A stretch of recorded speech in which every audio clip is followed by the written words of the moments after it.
John out here with you. It is Monday, November 16th. Man, I'm excited to get this video to you guys. As far as the gameplay, you're going to see a little bit of Astro's Playroom, NBA 2K21, and Demon Souls for PlayStation 5. They're about 5-minute clips apiece.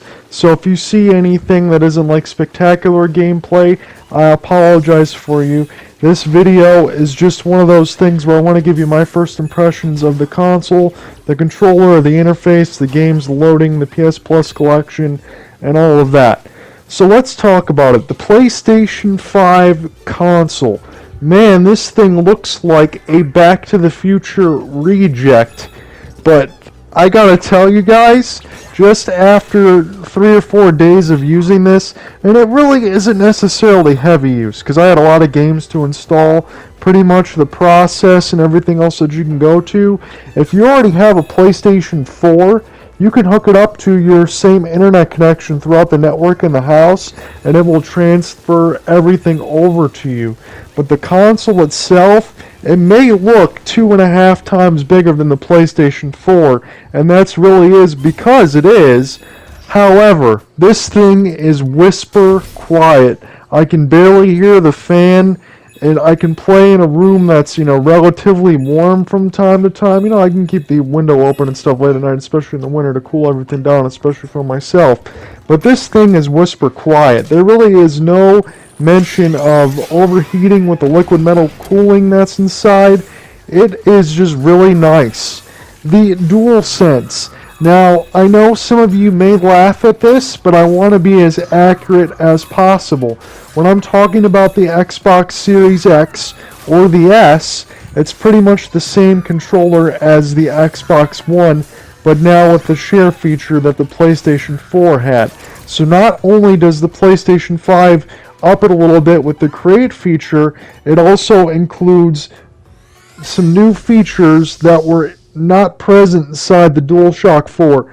So as far as holding the controller in your hand, yes, it feels a little more weighty than the DualShock 4, but that is a good thing. It's not an overbearing weight. In fact, after a few days of getting used to it, it feels like it fits like a glove. And yes, the controller is a little bit bigger.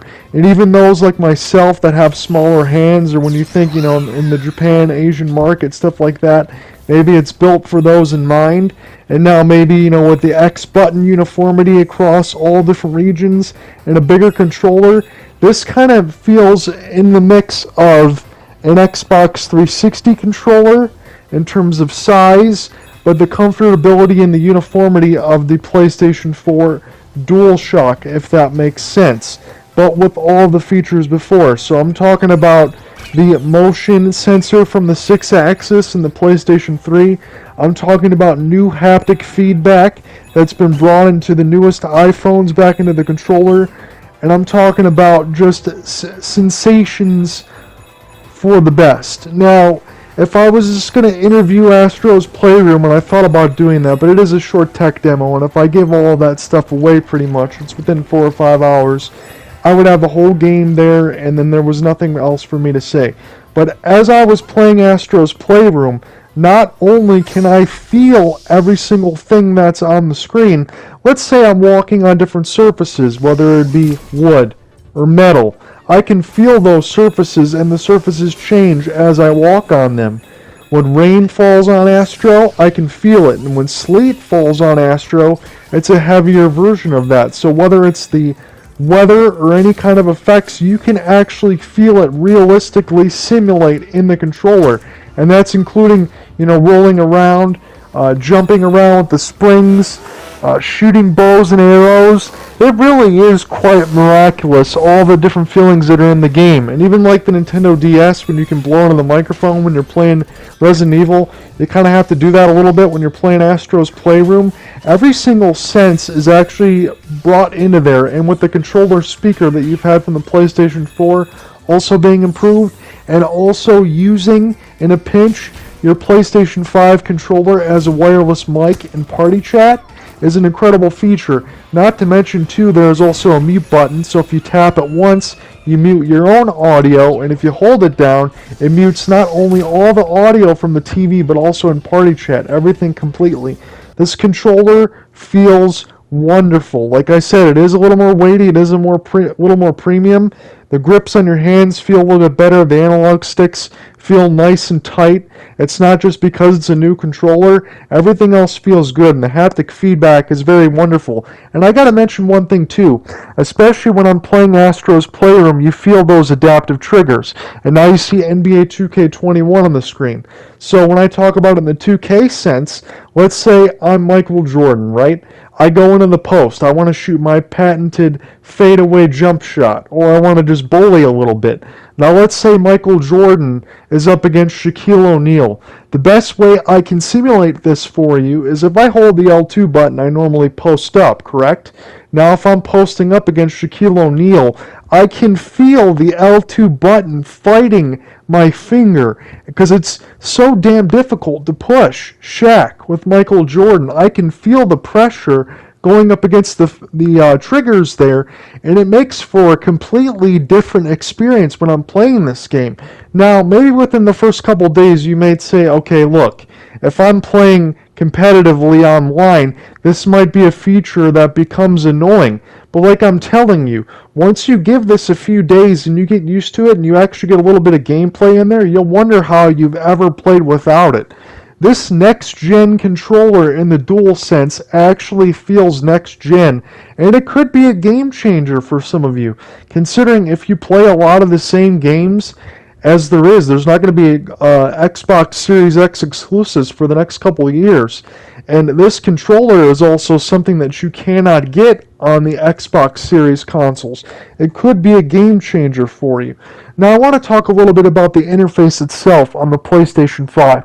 Now largely, it's been improved over the PlayStation 4, and some of the things that you've seen there in the interface, I can't necessarily show all that to you because you can't record that, as gameplay can only be recorded. But the features have been streamlined a little bit as far as being able to get to the features faster.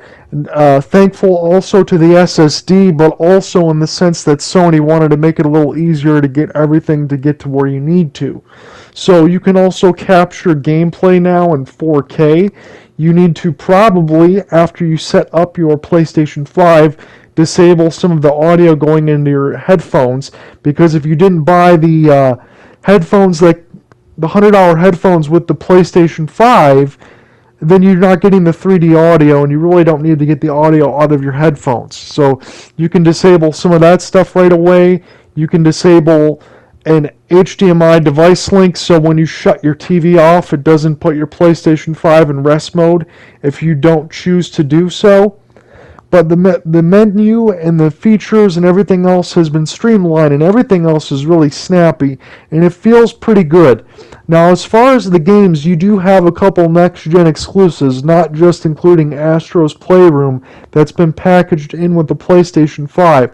I'm talking about Spider-Man Miles Morales and Spider-Man Remastered from the PlayStation 4, now remastered from PS5. So Spider-Man Miles Morales, the Demon's Souls remake, that was a PS3 game, now PS5. It will be coming to PC, but so Miles Morales, Demon's Souls, and Sackboy: A Big Adventure are probably your three biggest PlayStation 5 exclusives that you can play right now. I did end up picking up Spider-Man Miles Morales. You will not see gameplay of that here, but Demon's Souls and NBA 2K21, that's multi-platform, but for next gen. And I'm telling you, when I play these games on PlayStation 5, and I know SSD's been around for PC for a while, but now it's been a game changer because we're getting it in the Series S, the X, and the PlayStation 5. Games load immediately. When I went into just a quick play, and I picked a couple teams, I'm telling you, in a finger snap, the game loaded. No joke. You are not waiting around to play games anymore. You're completely in the experience. If I'm loading a PlayStation 5 game, it takes probably about 7 seconds, and then when I get into gameplay, it's probably 2 to 3 seconds at most. It's an absolute game changer.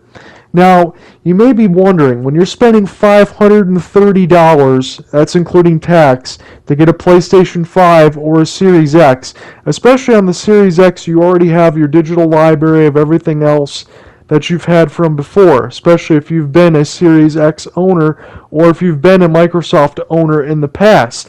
But with PlayStation 5, that really wasn't the case, because when you were going into PS4, you had to play all of the games right off jump. It wasn't compatible with PS3, PS2, PS1, unless you're downloading titles online that became available to you sparingly or using PlayStation Now. But with PlayStation 5, PlayStation 4 games are completely backwards compatible, and for the most part, all of them worked. I hadn't run into any issues when I played PGA Tour 2K21, NBA 2K20 Nier Automata, or NBA 2K20 on PS4, because I'm still playing some of the PS4 stuff with my buddies and stuff until they can get everything over. Even the stuff that said you may encounter like graphical anomalies and this and that, I didn't encounter any of that in the game. So thankfully everything else is backwards compatible. But this is what you're going to be wondering. If I get a PS5, will I have games available to me at launch in order to play? Yes, you will. If you have a PlayStation subscription for PS Plus, you have access to games such as God of War, Days Gone, Until Dawn, Uncharted, all the big budget titles, most of them are all available to you. Resident Evil 7, you can download about 15 or 16 of them right off Jump Street. So if you bought a PS5 and you didn't buy any games, you just had the controller and the console, you would have games to play right off Jump Street. And I gotta tell you a couple other things before we close this video out. Do not get an NVMe drive.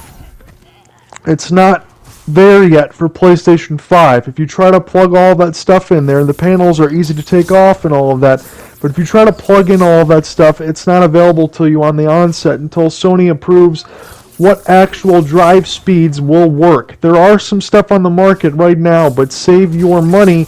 It's not necessarily worth it to do yet. And if you save your money, the prices for those NVMe drives to get more storage will go down. Now, there's a couple other things I want to make mention to you. There are issues, as there would be on any launch day, for console defects. I have not had any of mine on the PlayStation 5 so far. Knock on wood, everything has been super smooth. And even the extra controller that I bought an extra one just in case it was defective. I could take it right back to GameStop. Everything else has worked really well. The haptic and the adaptive triggers and everything else is great. Should you buy one if you can get your hands on one? Now, you need to be aware that the SoC system on a chip here, it has like a 50 or 60% threshold rate. So if you see something on your TV that has like artifacts, or you see circles, or you see jumbled messes and things like that, if you have coil whine on your console where you suspect it's not just a sound like a refrigerator, but it's making stuff too loud, or things just don't seem to work right, there are some of that. But as everything is mass produced, most likely when you buy a console you will not run into any of these issues. I have not run into a single issue on the PlayStation 5. And I'm also happy to report that the DualSense battery life, people were talking about a 2 to 3 hour battery life. That is completely false information. I've been using 2 controllers and swapping them full power to full power, and I can tell you the controller will charge in about 90 minutes, and you can get about 11 hours of playtime. That's including full wireless speakers, adaptive trigger, haptic feedback, and all of that. The controller does everything. And with the USB-C charging cable now, it charges much faster, and you can get plenty of battery life. So I have not ran into any issues. But be that as it may, yes, it will be hard to get your hands on a PlayStation 5. Should you go physical or should you go digital?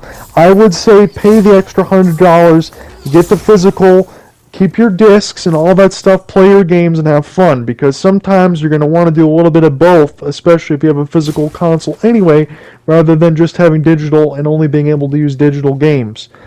I hope I kind of gave you an overview, a little bit of all of the system information. As always, let me know if you have any questions. Yes, you can broadcast gameplay in 4K. You can do other stuff in 4K.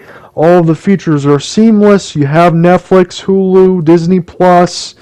YouTube, all of that stuff available to you, and even the slight hitches that you used to have on PlayStation 4 when you could tell things were loading in the menus, everything else is completely snappy on PlayStation 5. This feels like a next-gen experience, and I can't wait to see what happens going forward. Loving the console so far. Peace.